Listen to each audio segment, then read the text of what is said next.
y a-t-il eu, oui ou non, 387 kilos de cocaïne achetés par l'État, puis revendus à l'insu des magistrats suite à l'échec d'une opération? Et est-il vrai qu'une partie de l'argent de la vente aurait été cachée dans les locaux de la police? Oui, il y a une affaire. Il y a l'affaire Trident. Il y a l'affaire Trident pour laquelle l'inspection générale de la police nationale a été saisie. Il y a une enquête en cours sur une livraison surveillée sur laquelle il y a eu un certain nombre de difficultés. Il y a effectivement eu des kilos de cocaïne qui ont disparu. Il y a une enquête en cours.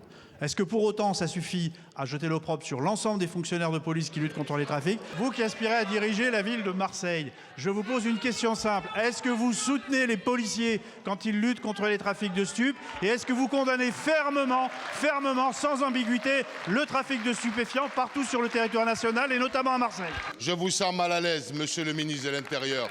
Très mal à l'aise avec cette prétendue opération antidrogue menée entre la Colombie et Marseille en 2023. Tout cela pour quel résultat? 387 kilos de cocaïne ont disparu dans la nature. Pourtant, la revente de cette même drogue a donné lieu à des échanges d'argent liquide entre les policiers et leurs sources. L'argent aurait circulé dans les locaux de la police et même caché dans un frigo selon l'enquête en cours. Je vous le dis en toute sincérité, c'est vous qui êtes contre Marseille et un anti-police en ne protégeant pas ce système justement qui permet la corruption. Vous me trouvez mal à l'aise? Oui, je suis très mal à l'aise. Quand j'entends un député de la Nation, à partir d'une affaire qui a été traitée de manière exemplaire par l'inspection générale de la police nationale, exemplaire. Il y a un certain nombre de fonctionnaires de police qui ont été mis en examen. Il y a une enquête en cours.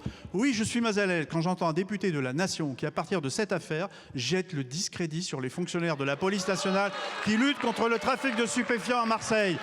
Nous avons engagé une politique résolue de lutte contre les trafics qui nous conduit à démanteler les points de deal, à mener des actions tous les jours sur le territoire de la commune de Marseille. Et nous serions heureux d'avoir le soutien d'un certain nombre d'élus de la République dans cette action, ce qui n'est pas toujours le cas, monsieur le député, ce qui n'est pas toujours le cas.